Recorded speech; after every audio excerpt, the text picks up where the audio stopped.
Well, he's, quote, a dangerous fool and a threat to the COVID response of the nation. Those are just some of the scathing reviews of federal member for Hughes, Craig Kelly, over his unfounded and inaccurate comments on the coronavirus. He's been busy. He's also been slammed by medical experts. Here's infectious disease expert Dr Paul Griffin on our show a little earlier. I think it's up to everybody to make sure they've got the right information. We've seen the federal government campaign, so people know where to get the right information from. I guess I'd encourage people to stick to what they know best. And Craig Kelly joins us now in Canberra. Craig, good morning to you. Yeah, good to be with you. Gee, I tell you what, you're fighting with everyone at the moment. I hear you just had a Barney with Tanya Plibersek in the press gallery. Is that true? Look, I've been very disappointed about the Labor Party making this a partisan issue and attacking me and smearing me and slandering me and actually misrepresenting what I say. Well, All I've been done is posting peer-reviewed articles, the opinions of expert professors and medical experts from around the world. The idea that I've somehow been posting misinformation is absolutely misinformation itself. That's not true, Craig. I mean, I spent time online last night and have managed to debunk every one of your theories. They're not peer-reviewed. They're not peer-reviewed. I don't even want to get into this because, I mean, you're the only person saying this. We've got to listen to our doctors and our scientists. Don't you need to pull your head in? Well, firstly, what you said there is incorrect. If you only pick up today's papers, the Sydney Morning Herald, Australia's most senior immunologist, Emeritus Professor Robert Clancy, someone that was actually awarded an Order of Australia for his services to immunology and medicine. He has said, and I quote, Craig Kelly is absolutely right. Now, that's our most senior immunologist. So the idea that I completely and utterly reject the idea that I'm out there putting any theories forward. I'm not putting any theories forward at all. Now, yes, some of the studies that I've posted are still undergoing peer review, but many of them have actually been through the peer review process. In fact, I would say the majority of the studies that I've posted have been through the peer-reviewed process. And look, just because something is that is just not true, Craig. I mean, one of the studies you quote, it's a Bangladeshi plastic surgeon.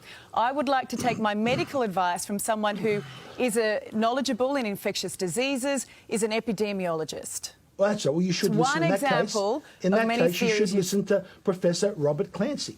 He's our most senior credentialed immunologist in this country.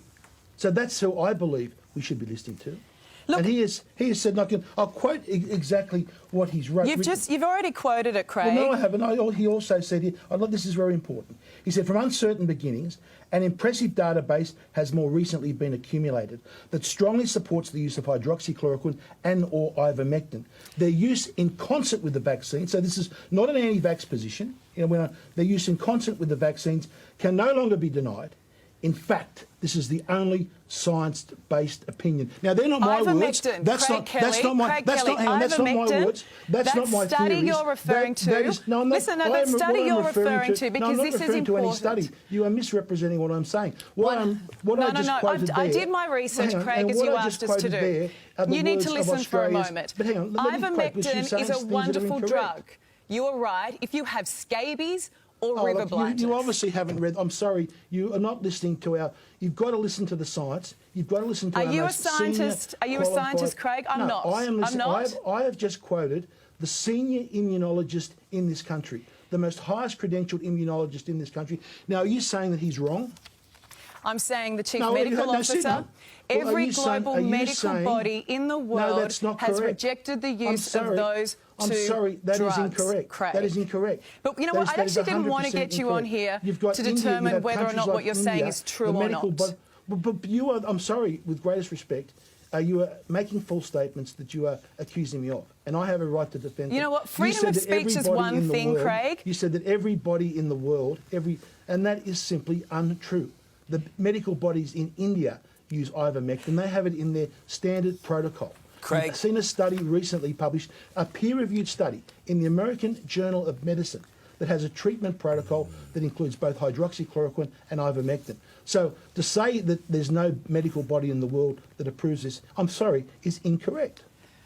Craig, what's going on at the moment? Because, I mean, why do you think it took the Prime Minister so long to haul you over the coals? Is there something going on? Well, no, not at all. As I said, I have been publishing results of studies from overseas, opinion from overseas. And also, as I said, our most senior qualified immunologist in this country. Right? Now, people have been misrepresenting my position, and that's why I'm happy to come on and defend it, because a lot of things that are being said are completely untrue. Craig, I looked into absolutely everything that you have put forward last night. As you requested the media to do and all of us to do is not to ignore what you're saying. Every single theory so you read was 35 debunked. Studies? Well, hang on. How can you say it is debunked? Kids not wearing masks. Can you say, it's one study in Germany that hasn't been peer-reviewed, not yet released. And that is the reason and the language why, you used wasn't true. And that is the reason why in this country, unlike other countries, we do not put mask mandates on children under 12 because of the psychological and physical harm that it causes children. So the medical experts in that respect agree with me. And I don't want to see in this country, like we see in other countries, mask mandates upon children under 12. Because when you read the expert opinion, when you read the science, it says it causes them harm. And on that, as I said, our medical experts agree with me because we don't have any mask mandates in this country in children under 12. Craig, we have seen deaths from COVID, we've seen sickness, we've seen mass job losses, hundreds of billions of dollars spent in government stimulus. All our hopes are riding on a vaccine. You need to be quiet. Well, if you don't want to listen to our most senior qualified immunologists, I am listening to them, and I think you need to start listening to our scientists and our doctors, Craig. Our scientist is our most senior qualified immunologist in this country, Professor Craig. Robert Clancy, and you are not listening to him. I'm sorry. No worries, Craig. You're in a position of responsibility, and I think you're failing in that duty. I'll continue to speak the truth and tell the truth. It'd be nice if you started. If the media want to Thank misrepresent my position, I'm going to come on and I'm going to defend it, because I will not have slander and smear and said against me when the facts are incorrect.